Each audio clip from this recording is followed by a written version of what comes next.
Real estate sector को देश में स्थिर सरकार के निर्माण का इंतजार था। प्रॉपर्टी बाजार की ये मुराद पूरी भी हो गई। क्या इस तमन्ना के पूरा हो जाने भर से रियल एस्टेट सेक्टर की तकदीर संवर जाएगी? दरअसल प्रॉपर्टी बाजार के बुरे दिन अभी खत्म होने के कोई ऐसे संकेत नहीं मिले। पहले नई सरकार को अपने वादों पर खरा उतरना होगा, उसके बाद ही इस सेक्टर में तेजी का माहौल बन सकता है।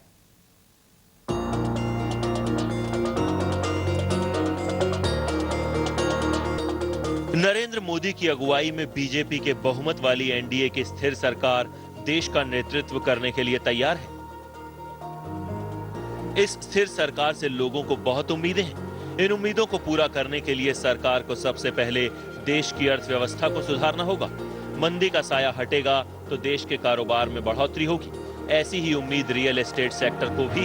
हालात सुधरने के संकेत तो साफ नजर आ रहे हैं। चुनावों के पहले से ही डेवलपर्स कह रहे थे कि स्थिर सरकार के गठन से रियल एस्टेट फिर से तरक्की की तेज रफ्तार से दौड़ने लगेगा।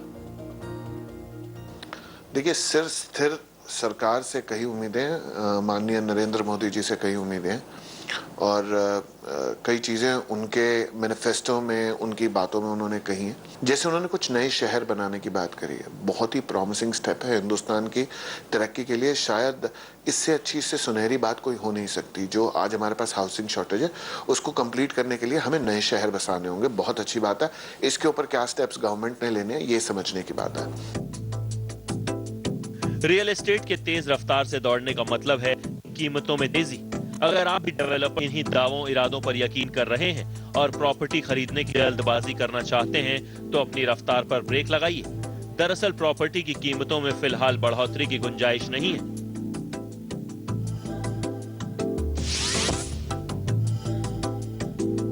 हो सकता है कि स्थिर सरकार बनने के असर से प्रॉपर्टी के सौदों में तेजी देखने को मिले, कीमतों में मामूली इजाफा हो जाए। लेकिन बढ़ोतरी का असली खेल शुरू होगा कम से कम 1 साल बाद। इसके पहले प्रॉपर्टी बाजार एनडीए सरकार के कामकाज को परखेगा और 6 महीने तक बेहतर प्रदर्शन दिखाकर ही एनडीए सरकार रियल एस्टेट सेक्टर में जान डाल सकती है। आखिर 6 महीने तक हालात क्यों नहीं सुधरते नजर आ रहे? इसकी ठोस वजह है, ज्यादातर मेट्रो शहरों में कीमतें पहले से ही काफी ऊंचे स्तर पर हैं। मंदी की वजह से लोगों की तनख्वाह में बढ़ोतरी नहीं हुई है, जिसकी वजह से उनकी खर्च करने की क्षमता में कमी आई है। अब अर्थव्यवस्था में सुधार के साथ ही वेतन बढ़ने और खरीदारी की क्षमता में बढ़ोतरी होने के बाद ही प्रॉपर्टी मार्केट में बदलाव दिखाई देगा। इसके लिए सबसे पहले ब्याज दरों में कमी की जरूरत है, जो ऊंची महंगाई दर में बेहद मुश्किल काम है। डेवलपर्स भी मानते हैं कि माहौल सकारात्मक होना शुरू हो चुका है, लेकिन इसे मजबूत सेंटिमेंट्स में तब्दील होने के लिए कुछ वक्त चाहिए। डेफिनेटली प्रॉपर्टीज के रेट जो है वो थोड़े से राइज करेंगे। अगर राइज करेंगे तो इन्वेस्टर को भी फायदा होगा। और हम ये देखते हैं कि अगले 2-3-4 महीने के अंदर जो लॉन्ग टर्म बायर है वो आने लगेगा बाजार में, और जो कह रहे हैं कि भाई स्लो डाउन, वो भी मूव कर जाएगा। तो आने वाले अगले 2-3 महीने के अंदर आप देखेंगे कि इस मार्केट में काफी अच्छा फ्लो आ गया है। लोग बाइंग करने लगे हैं, लोगों के सेंटिमेंट्स बेटर हो गए हैं और जो उनके डाउट्स थे प्रीवियसली वो सब खत्म हो गए हैं। रियल एस्टेट की सेहत को तुरंत सुधारना बेहद मुश्किल काम है। सरकार को ऐसे फैसले करने होंगे जिससे इसकी तरफ निवेशकों का आकर्षण लौट सके। रियल एस्टेट सेक्टर को आगे बढ़ाने के लिए सरकार को प्रोजेक्ट के निर्माण संबंधी मजदूरियों की रफ्तार में तेजी लानी होगी। मंजूरियों में देरी होने पर अथॉरिटी की भी जवाबदेही तय होनी चाहिए। हालांकि जमीन राज्यों का विषय है, लेकिन केंद्र सरकार कामकाज का एक मॉडल तैयार कर सकती है, जिसको राज्य सरकारें अपना सकती हैं। रियल एस्टेट मंजूर कराकर सरकार इस सेक्टर में लोगों का भरोसा वापस ला सकती है। रियल एस्टेट सेक्टर को आसानी से कर्ज मुहैया कराने की जरूरत है। REIT को तुरंत लाने की जरूरत है। डेवलपर्स की भी यही डिमांड है कि अब सुस्ती दिखाने से काम नहीं चलने वाला। जो हमारे प्रोजेक्ट्स जो अटके हुए हैं, सिंगल विंडो क्लियरेंस पर बातों को करने की बात है, एनवायरमेंटल क्लियरेंस, बहुत सारी चीज़ों के ऊपर बात, उसका लेखा जोखा कंप्लीट करने की बात है। रेगुलेटर को आने की प्रक्रिया जारी की गई थी, वो रेगुलेटर किस तरीके से आ रहा है और वो क्या अपने नियमों के साथ आ रहा है और किस तरीके की रेगुलेटरी बॉडी अगर किस तरीके से रेगुलेट करेगी पूरी इंडस्ट्री को, वो समझने की हमें बहुत आवश्यकता है। टैक्सों का बोझ रियल एस्टेट सेक्टर के साथ ही इसके ग्राहकों की भी कमर तोड़ने में होम लोन के ब्याज पर मिलने वाली 1 लाख रुपए की अतिरिक्त छूट को 1 साल के लिए और बढ़ाया जाए।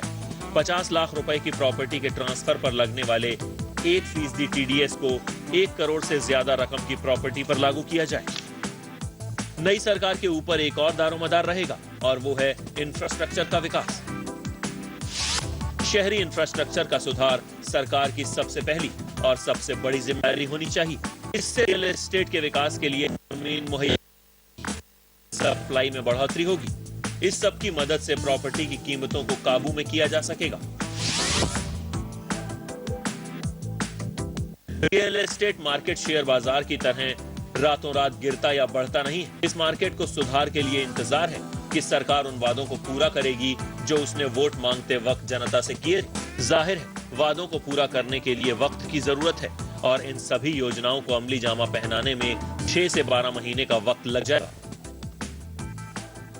गवर्नमेंट नई सेटअप हुई है, अब इकोनॉमिक पॉलिसीज आएंगी, फॉरेन पॉलिसीज आएंगी, सब पॉलिसीज के ऊपर पूरे वर्ल्ड की घड़ी होंगी कि किस तरीके से पॉलिसीज काम करती हैं। ग्रोथ तो हिंदुस्तान में है, फंड्स की ग्रोथ है, इन्वेस्टमेंट की ग्रोथ है, जिस भी सेक्टर में आप लगाएं उस सेक्टर में आपको पैसों की बड़ी अच्छी रिटर्न मिलती है, सब कुछ है।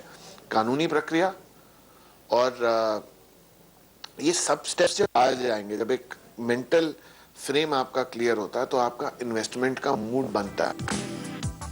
ऐसे में आप आराम से प्रॉपर्टी की तलाशी और मनपसंद प्रॉपर्टी और सौदा मिलने पर ही उसे पूरा करने की तरफ कदम बढ़ाइए। हड़बड़ी दिखाने की कोई जरूरत नहीं है। आदित्य केराना, दिल्ली।